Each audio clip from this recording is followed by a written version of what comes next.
We brought this back so that we can vote on this again, and it's kind of crucial and critical because, you know, the more I thought about this, and we had a couple of meetings trying to explain some of the things, and some of the things that were asked last time is in this little chant sheet inside the book.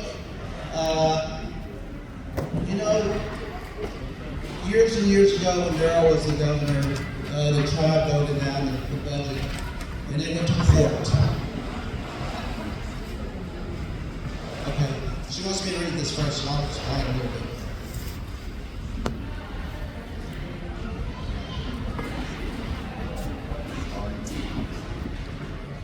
Okay, it says subject, Tribal Council resolution to approve the 2025 budget. Whereas the Shawano tribes are a federally recognized tribe with their own form of self-government organized under a constitution approved by tribal membership on April 4th, 2016, and approved by the Secretary of the Interior. And whereas Article 5, Section 2A of the Constitution grants the Tribal Council the power to set policy for the tribes and shall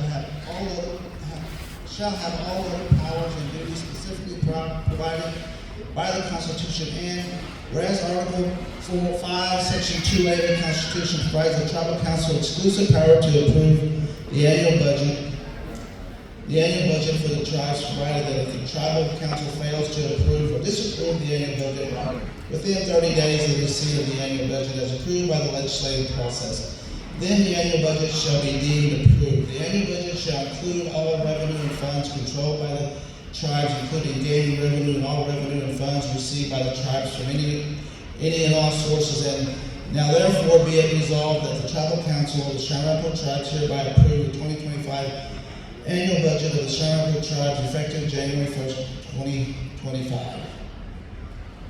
And then you have your certification. So what I was about to say is in those days that there was a court case that said that only essential government services would be allowed.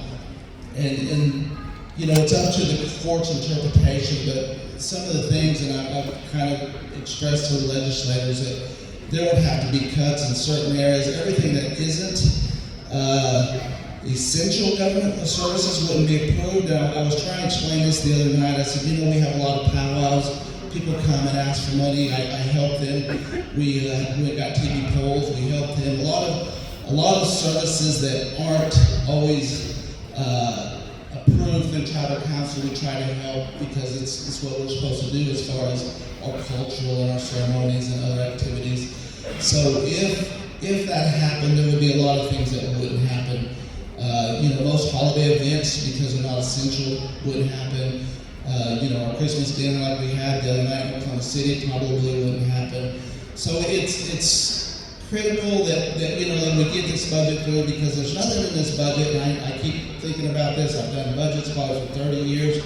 There's nothing in here, and it's probably the most comprehensive budget we had. I had the 2008 budget the other day, and the 2014 budget, and I thought there was really nothing to those budgets. But this is pretty comprehensive. I don't think there's anything in here that people aren't going to be able to get up the next day and think that the sky is falling or that anything is going to happen, because regardless of what the budget says or does, I said the legislators have that ability to add to the budget when certain things come up. Let's say we wanted to go to Denver March or gathering in Albuquerque and take the elders. Well, the legislators always approve of those. It may not be in the budget, but they do have that right to make amendments to the budget yearly.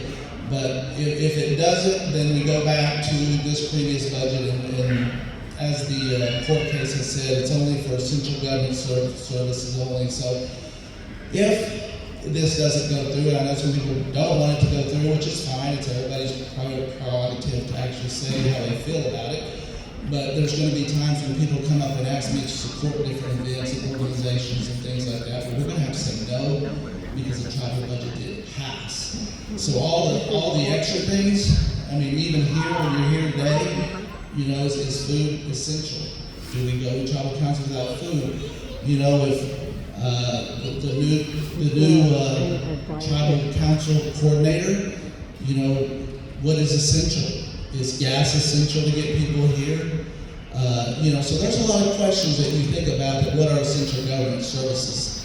But like I said, I'm sure there's going to be others that want to say things and say, don't do this, don't do that, but it's up to you. And if I have to say no, somebody said, well, what are you going to do? You're going to make tough decisions. I said, I'll just say no, and it's budget didn't pass, and that's as far as we go. But you know, it should pass. I hope it passes. I hope everybody looks at it in a positive way. We're all tribal members. It's kind of sad when tribal members have to fight against each other, not unite as one, and try to make things positive and in those things and those grounds. But you know, this is about what services we provide to you.